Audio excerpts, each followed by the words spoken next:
বিরোধী ছাত্র আন্দোলনের শহীদ ছাত্র জনতা এবং এতে আহত অসংখ্য আন্দোলনকারীকে স্মরণে শপথ গ্রহণের পরেই জাতির উদ্দেশ্যে ভাষণ দেন অন্তর্বর্তী সরকারের প্রধান উপদেষ্টা শান্তিতে নোবেল বিজয়ী ডক্টর মোহাম্মদ ইউনূস। তাদের দুঃসাহসিক আত্মত্যাগ এ সময় তিনি বলেন, সরকারি প্রতিষ্ঠান দিয়ে স্বৈরাচারী সরকার নিজেদের ক্ষমতা কুক্ষিগত করে রেখেছিলেন।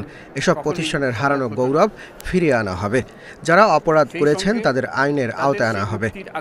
ছাত্র জনতার অভ্যুত্থানে আমাদের দ্বিতীয় স্বাধীনতা অর্জন উৎসবের মুহূর্তে এই স্বাধীনতাকে নস্যাৎ করার জন্য ষড়যন্ত্রকারীরা দেশে একটা অরাজকতার ও ভীতির পরিবেশ সৃষ্টি করেছে। এই মুহূর্তে সরকারের প্রথম কর্তব্য হিসেবে আমরা এই ষড়যন্ত্রকারীদের কঠিন হাতে দমন করব।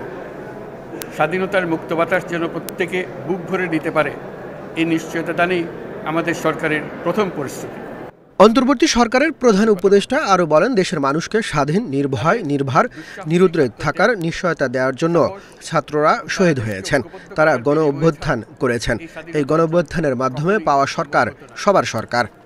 কাল সূর্যোদয়ের সঙ্গে সঙ্গে গণতন্ত্রের, সুবিচারের, মানবাধিকারের নির্ভয়ে মত প্রকাশের পূর্ণ স্বাধীনতার জন্য সকলের স্বাচ্ছন্দ্যে জীবন ধারণের সুযোগ প্রদানের সচেষ্ট সরকারের ঘনিষ্ঠ সান্নিধ্য ও সহমর্মী পরশ দলমত নির্বিশেষে সবাই উপভোগ করবে। এটাই আমাদের লক্ষ্য। আমাদেরকে এই লক্ষ্য পূরণে সাহায্য করুন।